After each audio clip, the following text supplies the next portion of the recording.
And I think it's very likely that with the events in the Middle East, it's just going to heighten concerns and lead to more people here thinking about launching attacks. And clearly Jewish people, synagogues, the Israeli embassy are likely targets.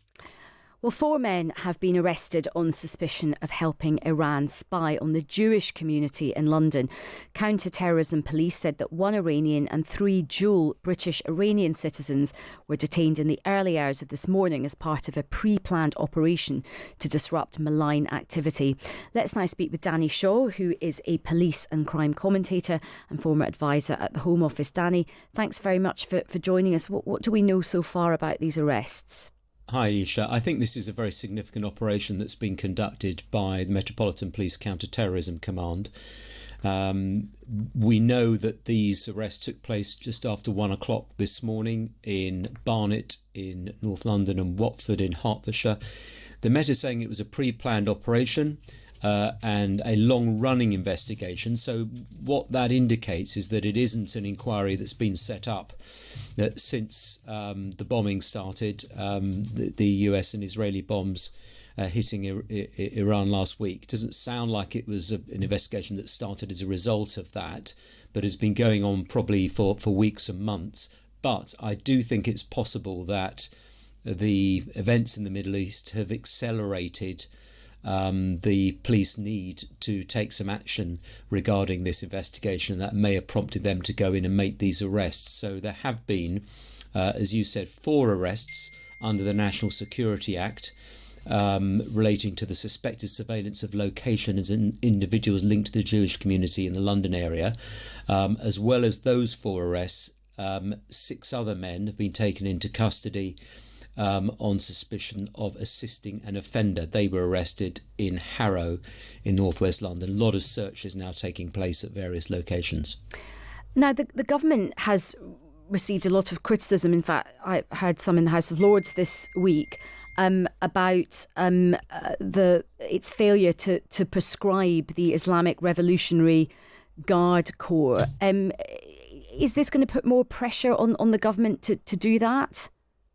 I'm sure there will be renewed calls for the government to prescribe this organisation. The difficulty, I think, for the government is that the prescription regime at the moment, I think ministers and officials feel isn't quite right for prescribing a state-backed organisation. And the counter-terrorism reviewer, Jonathan Hall KC, who's looked into this and has a huge amount of experience in this area, has recommended that the government introduce specific legislation so that prescription-like powers can be introduced for organisations like the IRGC. He's proposed a statutory alert and liability threat notice called a SALT notice, which would allow the Home Secretary to classify organisations like the IRGC in a similar manner to the way that prescription regime works. All a little bit technical, and I think the government is going to adopt his recommendations. So the situation is, I don't think they will be prescribed under the current regime. We're probably going to have to wait for the new legislation to take effect. And look, how worried should we be about nefarious potential terrorist activity from Iran on UK soil?